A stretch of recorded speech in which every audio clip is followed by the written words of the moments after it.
பிடிச்சிக்கும். அதுக்கு பேர் தான் பீடை. பிடிக்கவே விடக்கூடாது, அப்படி தள்ளி நின்று சொல்லணும். பெற்றோர்களாகிய உங்களுக்கு இருக்கக்கூடிய பெரிய சிக்கல் என்ன தெரியுமா? நமக்கு ஏங்க பெற்றோர்கள்னு பேரு?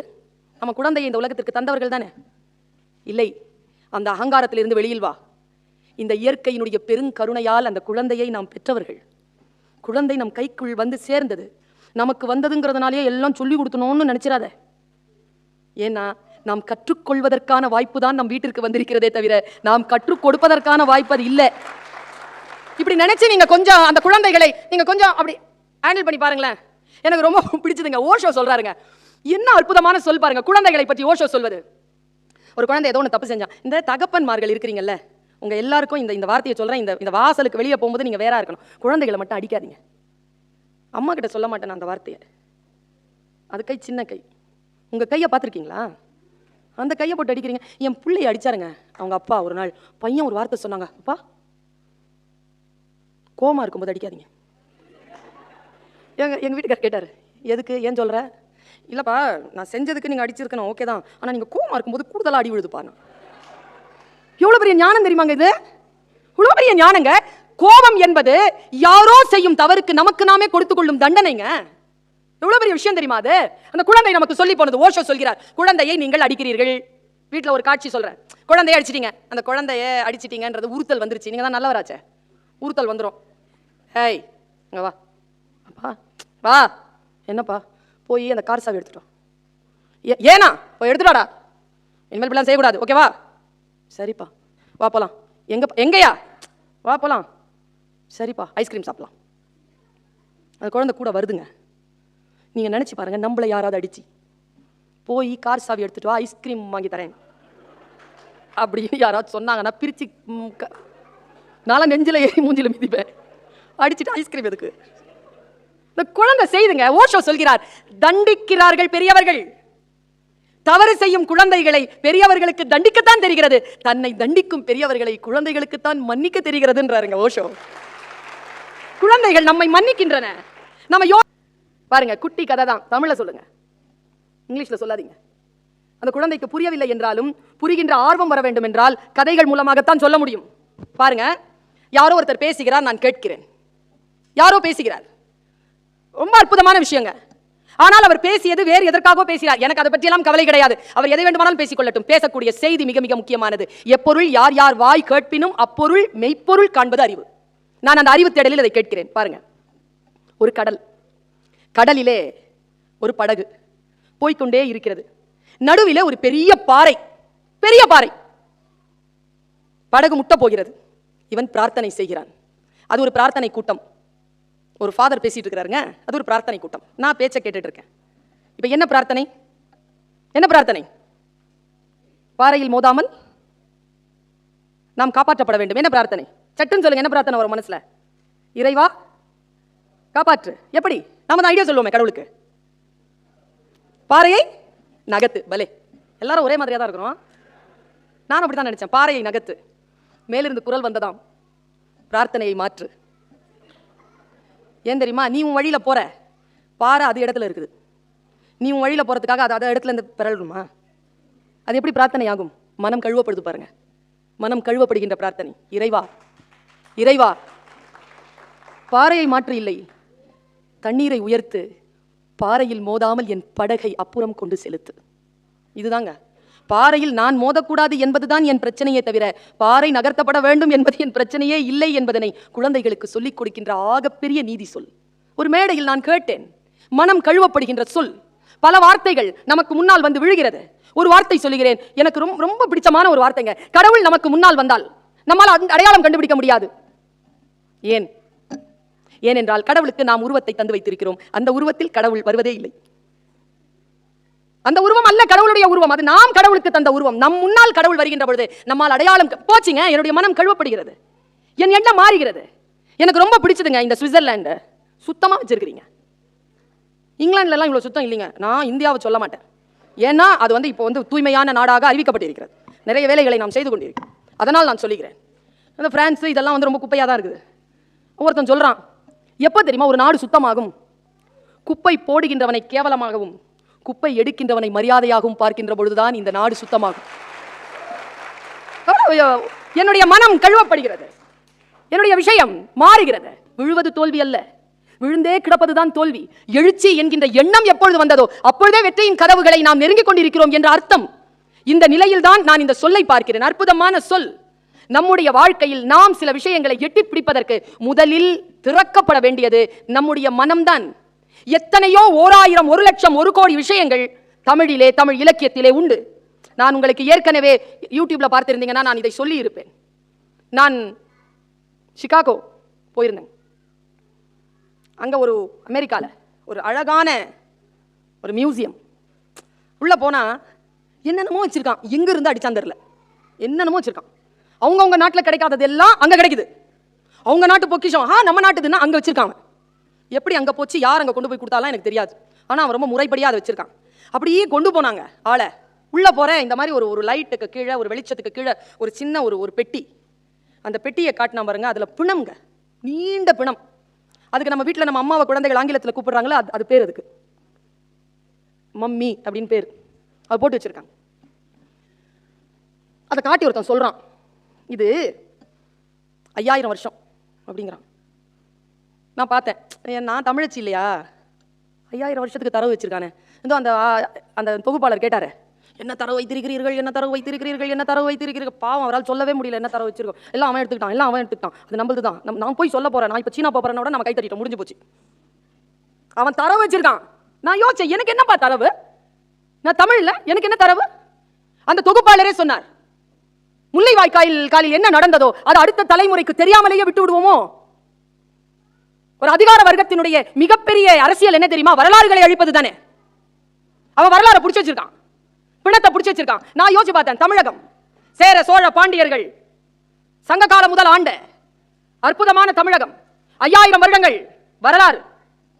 எங்க எங்க நம்மளுடைய ராஜனுடைய கல்லறை, அவர்கள் வாழ்ந்த இடம், அவர்களுடைய உடுப்பு எங்க இருக்குது, அவர்கள் வீடு, அவர்கள் ஆபரணங்கள், அவர்கள் பயன்படுத்திய தட்டு முட்டு சாமான்கள் எதுவும் வச்சுட்டு இல்லையே நாம. அப்புறமா யோசிச்சு பார்த்தேன், ஆமால சரிதான்.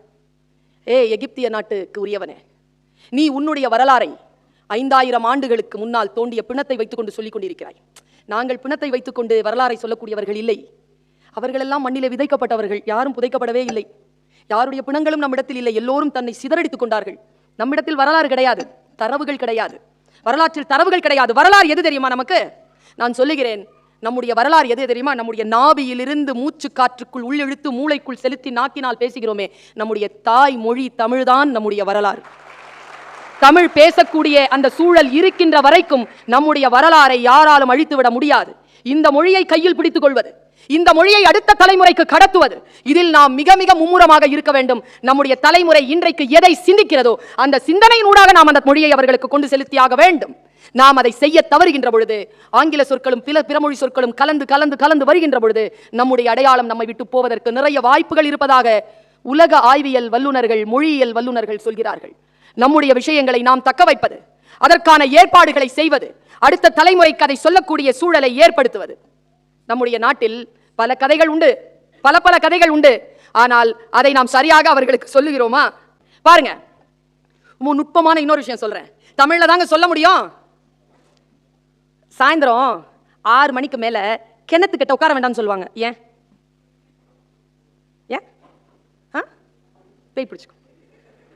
தெருவில் ஒரு கல் இருக்கு, அதுல உட்காரக்கூடாது. ஏன்? பேய் பிடிச்சுக்கும். சரி, கோயிலுக்கு போறீங்க, கோயிலுடைய பிரகாரத்திற்கு வெளியில் தலை மழிக்கப்பட்டது போல் தலைகீழாக கவிழ்த்து சில கற்கள் வைக்கப்பட்டிருக்கும். நான் ஏன்னு கேட்டிருக்கேன், அது சக்தி பீடங்களாம். சோ சில இடங்கள் சக்தியை வைத்துக் கொண்டிருக்கக்கூடிய பீடங்கள், அப்படிதானே?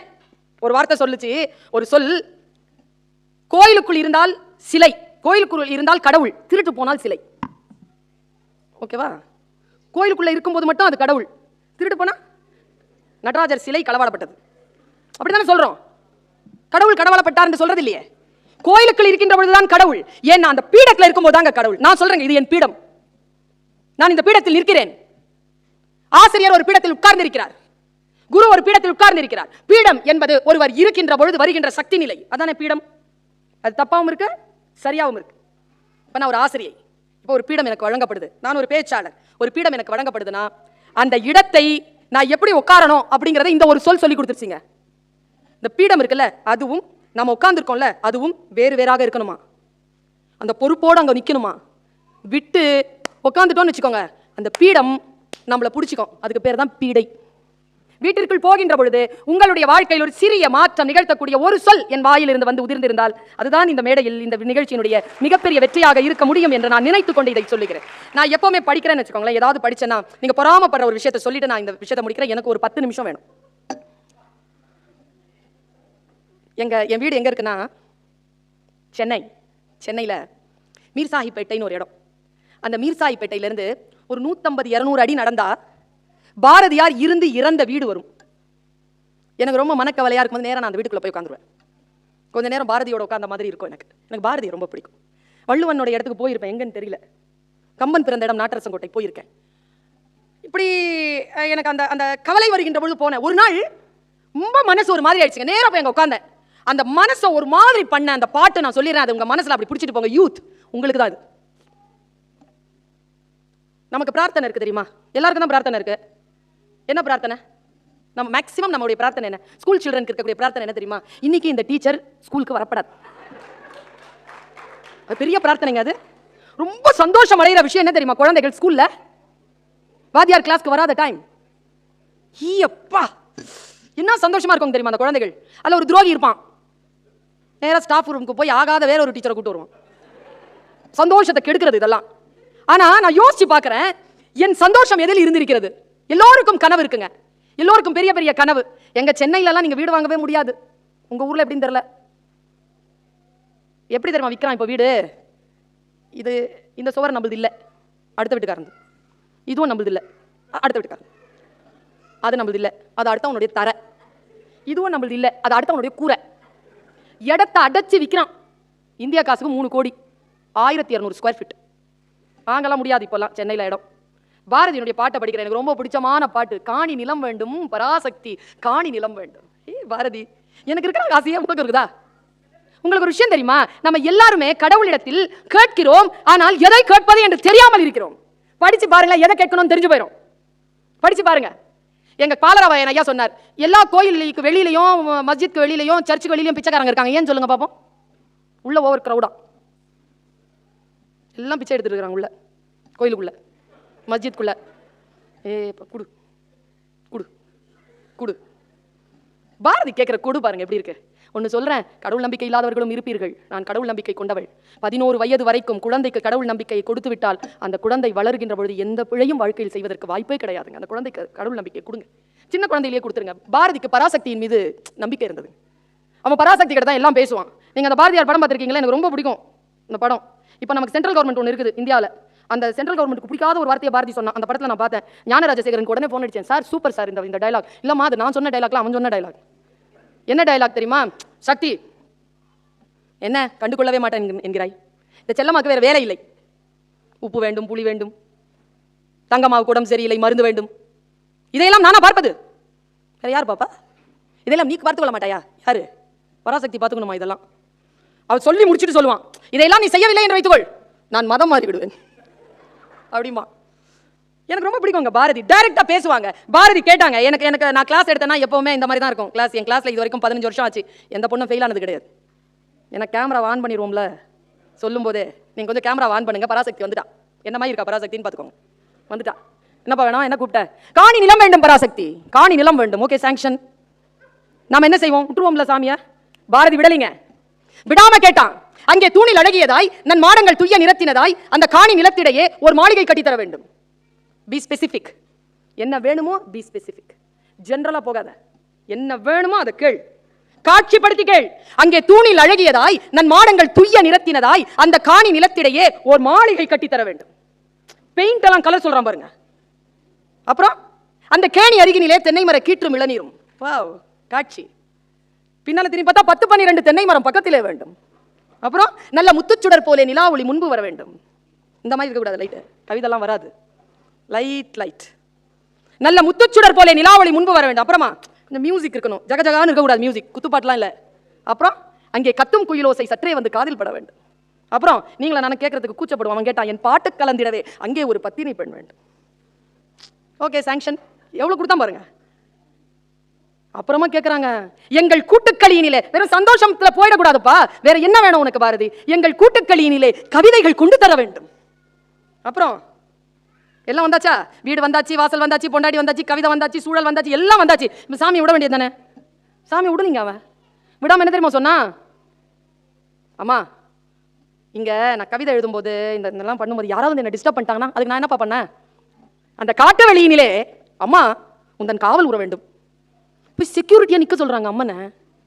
அம்மனுக்கு கோவம் வந்துருச்சு. அம்மன் கேட்டா, ஏண்டாப்பா உன்னையே பார்த்துட்டு உன் வாசலுக்கு நான் காவலாளியா நின்னா இந்த பர்வீன் சுல்தானாவை யார் பார்த்துக்கிறது? அந்த பொண்ணு நல்லா பேசணும், பேச நம்பி வந்திருக்கக்கூடிய இந்த மக்களை யார் பார்த்துக்கிறது? இவங்களெல்லாம் நான் பார்த்துக்க வேணாப்பா அப்படின்னு பாரதி சொன்னா. நான் அப்படியே மூடி வச்சுட்டு பறந்தேங்க அவன் வீட்டுக்கு. பாரதி என்ன சொன்னான் தெரியுமா? இதுதான் பிள்ளைகளா, ஒரு லெவலுக்கு மேல நம்ம நின்னுறோம், அடுத்த அடுத்த அடுத்த கட்டத்துக்கு போகணும். நான் இங்க நிறுத்தி சொல்றேன், அவன் என்ன சொன்னான்னு சொல்லிட்டு சொல்றேன். மகாபாரதத்துல அபிமன்யு கொலை செய்யப்படுறான். கொலை செய்தவன் ஜெயத்ரதன்.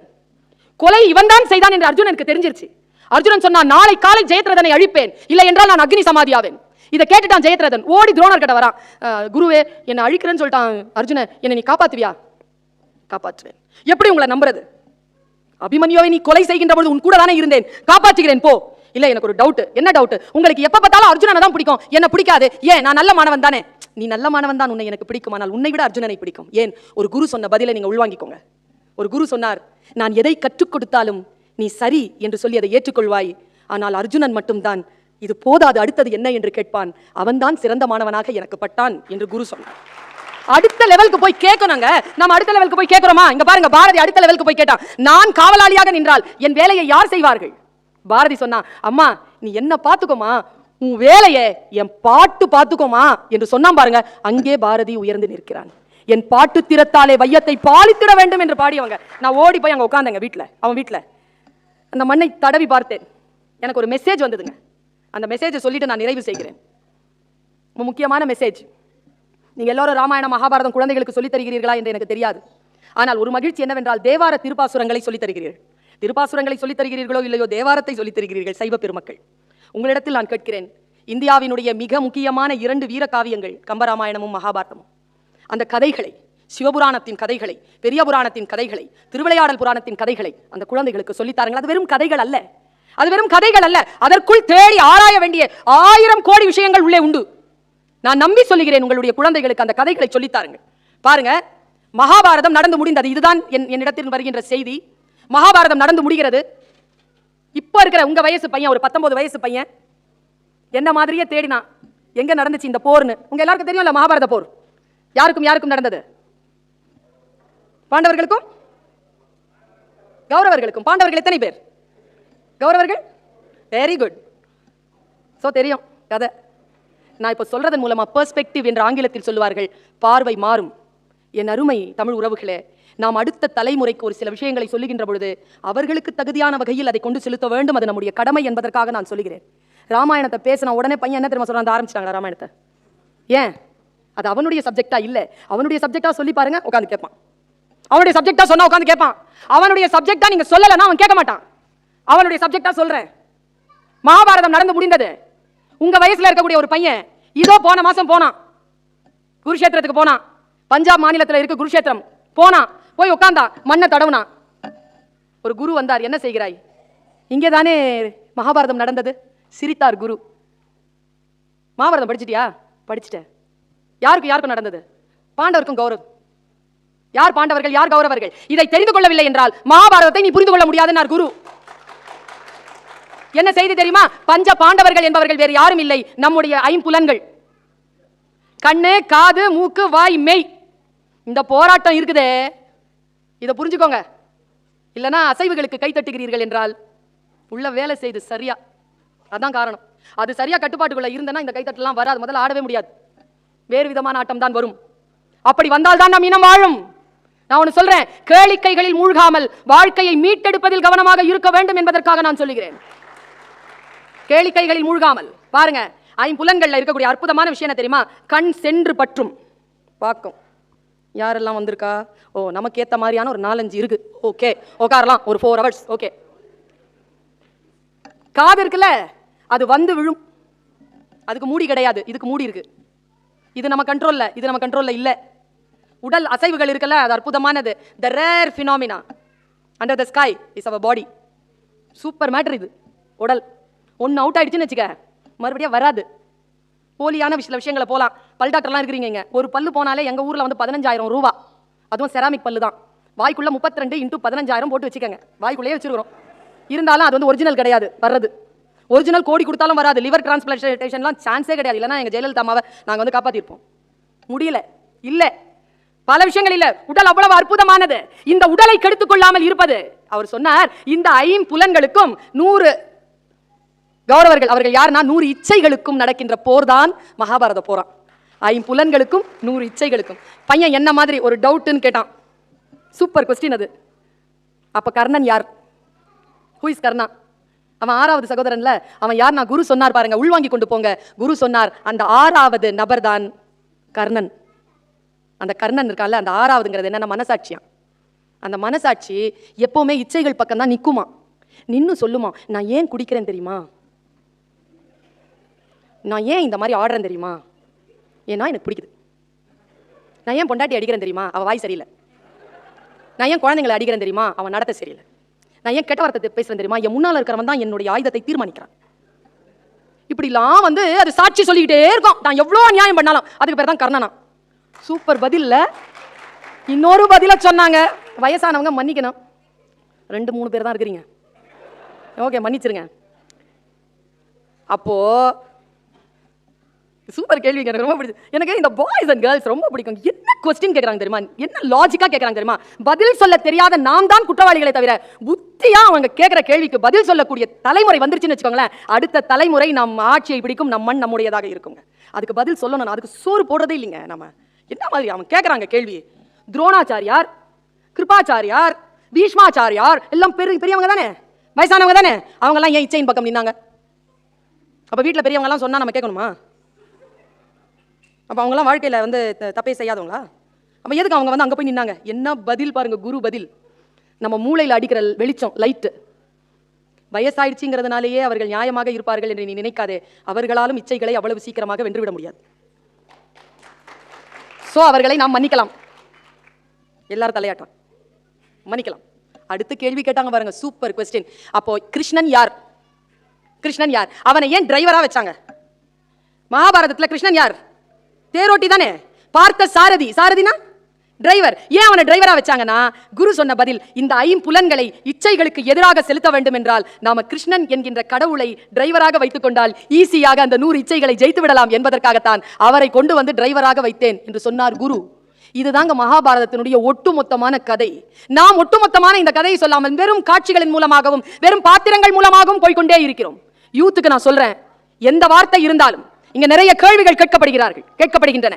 ஆனால் அந்த கேள்வியில் அடர்த்தி இல்லை. அடர்த்தி இருக்க வேண்டும் என்றால் தேடலில் போங்க, உள்ள இறங்குங்க, நிறைய விஷயங்களை தெரிஞ்சுக்கோங்க. தகவல்களை தெரிந்து கொள்வது அல்ல அறிவு. தகவல்களை வைத்துக் கொண்டு அடுத்த நிலைக்கு நம்மை உயர்த்துவதற்கான தேடல் இருக்கு பாருங்க, அதற்கு பெயர் தான் அறிவு. இந்த அறிவை நீங்கள் வளர்த்துக் கொள்ள வேண்டும் என்பதற்கு அடங்கவே அடங்காதீங்க. என்னடா டீச்சர் இப்படி சொல்லி தராங்களேன்னு நிஜமா சொல்றேன், அடங்காதீங்க. எதுக்கு அடங்கணுமோ அதுக்கு அடங்குங்க, எதுக்கு அடங்கக்கூடாது அதுக்கு அடங்காதீங்க. சில விஷயங்களுக்கு அடங்கக்கூடாதுன்னு அடங்கக்கூடாது. ஒரு செய்தி சொல்லிட்டு போறேன், உங்களுக்கான செய்தி. ஒரு குட்டி பையன் இருந்தான், என் கூடவே சுத்திட்டு இருக்கான் ஒருத்தன். சரியான ஹீரோவா இருக்கான். அவன் பயங்கரமா கேள்வி கேட்கறான், பதிலே சொல்ல முடியல யாராலையும். அப்படி கேள்வி கேட்டுட்டு இருக்கான். என்ன கேட்டா, as a டீச்சர், கேள்வி கேட்பது தான் புத்தி, பதில் சொல்வது அல்ல. பதில் சொல்றதுக்கு தான் ஃபர்ஸ்ட் மார்க் கொடுக்குறாங்க முட்டாள்கள்.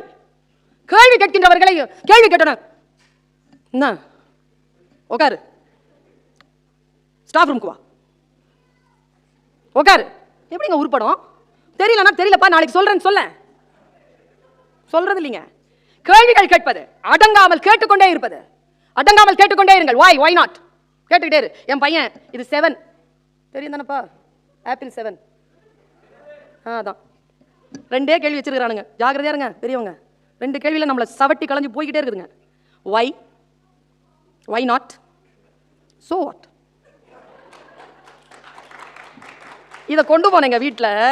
குவைத்துக்கு போயிருந்தேன், அங்கே வாங்கினேன், போய் வைக்கிறேன். 16 வயசு என் பையன். மீ 7. ஆமா, ஃபார் மீ 78,000 ரூபாடா. ஸோ வாட், உனக்கான ஒய் நாட் வெக்கமான சூடு சொரணை இருந்தா கேட்பானா? சொந்தமா உழைச்சி வாங்குறா, இது நம்ம சொந்தமா உழைச்சி வாங்கினது. இப்போ நான் உனக்கு கொடுத்தா அது பிச்சை. வேணுமான்னு கேட்டேன். வேணாம் வேணாம் வச்சுக்க நீ. அடங்கக்கூடாது, சில நேரங்கள் அடங்கக்கூடாது. ஆனா எதுக்கு அடங்கணுமோ அதுக்கு அடங்கணும். ஒரு குட்டி பையன் வெளியில விளையாடிட்டு இருந்தா, அவங்க அப்பா லேட்டா வந்தவர் உள்ள நுழைஞ்சாரு. 3:45 மணி. எங்கப்பா பையனா வெளியில விளையாடிட்டு இருக்கானா? குளிச்சுட்டு வந்தாரு. சாப்பிட்டானா பையன் கேட்டாரு, சாப்பிடல. கூப்பிட அவனாரு, அவன் வரல, விளையாடிட்டு இருக்கான். இதான் சிச்சுவேஷன். புரிஞ்சிருச்சா? வேகமா சொல்லிட்டேன். புரிஞ்சது? Very good. உள்ள புரியல, நான் இன்னொரு வாட்டி சொல்லுவேன், அதனாலேயே புரிஞ்சிருச்சுருவானுங்க. நமக்கு தெரியாதா இது? பையன் என்ன பண்ணா, வெளியில போய் விளையாடிட்டு இருக்கிறான். அப்பா கூப்பிட்டாரு, இருபா விளையாடுறேனா? ஏய் வாடானு. இருபா விளையாடிட்டு இருக்கிறேன். டேய் வாடா இருப்பானு. ஒரு 10 நிமிஷம் ஆச்சு. வரியா? நான் வரட்டுமா? வந்துட்டப்பா. நான் வந்துட்டான் உள்ள. அப்பா கேட்டார், என்னடா பண்ணிட்டு இருந்தேன்? விளையாடிட்டு இருந்தேன்ப்பா. யாரோடடா? ஒரு எறும்பா நானும் விளையாடிட்டு இருந்தோம்ப்பா. எறும்பு நீயுமா? ஜெயிச்சிட்டியாடான்னு? ஜெயிச்சிட்டப்பா. எவ்வளோ நேரமாடா விளையாடுற? 3 மணி நேரமா விளையாடுறேன்ப்பா. ஈ அப்பா, என்னடா ரூலு? என்னடா விளையாட்டு? நான் ஒரு வட்டம் போடுவேனா, அந்த வட்டத்தில் அந்த எறும்பு இருக்கணுமா? ஓ ஜெயிச்சிட்டியாடா? ஜெயிச்சிட்டப்பா. எங்க காட்டு. நேராக தோட்டத்துக்கு போனால் தோட்டத்தில் வட்ட வட்டமா போட்டிருக்கு. ஒரு தொடப்ப குச்சி வச்சுட்டு போட்டிருக்கான். ஓரத்தில் ஒரு அரை வட்டம் போட்டிருக்கு, அதில் ஒரு எறும்பு செத்து இருக்கு. என்னடா இதுண்ணா? இதான்ப்பா ரூலு. நான் போடுற வட்டம் உள்ள இருக்குது. எப்படிடா ஆரம்பிச்ச? எறும்பு வந்துச்சுப்பா, ரவுண்டு போட்டேன்ப்பா, அது வெளியில் போச்சுப்பா. சரி, மறுபடியும் ரவுண்டு போட்டேன்னா மறுபடியும் வட்டம் போட்டேன்னா மறுபடியும் ரவுண்டு போட்டேன்னா நீ வேற வந்துட்டு வான்னு கூப்பிட்டே இருந்தியா? மறுபடியும் நான் விளையாடிட்டு தான் பாருங்க ரவுண்ட் போட்டேன். அடங்கவே இல்லைப்பா அது. நீ வேற வந்து ஆட்டத்தை கழிச்சிடக்கூடாதுன்னு நானே ஆட்டத்தை முடிச்சிட்டேன்ப்பா. அப்பா கேட்டாரு, யாரா ஜெயிச்சதுன்னு. பையன் சொன்னா, நான் தான் ஜெயிச்சேன். எப்படிறானே? நான் போட்ட வட்டத்தில் அது இருக்குல்ல, ஒரே அடி இருக்குதுல்ல. அப்பா சொன்னதுதான் செய்தி குழந்தைகளே. ஜெயிச்சது நீ இல்லடா, ஜெயிச்சது எறும்புடா. எப்படிப்பா? செத்தால சாவேனே தவிர நீ போடுற வட்டத்துல தங்க மாட்டேன்னு சொல்லிச்சு பாரு, அது ஜெயிச்சதுடாச்சு. குழந்தைகளே, உங்களுக்கு வட்டம் போடுவார்கள், நீங்கள் அதில் அடங்க தேவை கிடையாது. உங்களுக்கான எல்லையை, உங்களுக்கான வட்டத்தை நீங்களே போட்டுக்கொள்ளுங்கள். நமக்கு நாம் தான் நீதிபதி, நமக்கு நாம் தான் எல்லாம் என்கின்ற நிலை வந்து நீங்கள் உயர, உங்களுடைய உயரத்தில் நின்று என்னுடைய உயரத்தையும் கலந்து அந்த வெற்றி களிப்பில் நாம் அடுத்த விழாவை கொண்டாட வேண்டும் என்கின்ற உயரமான எண்ணங்களுடன் உங்களுக்கு வாழ்த்து சொல்லி உங்களிடமிருந்து விடைபெறுகிறேன். நன்றி, வணக்கம்.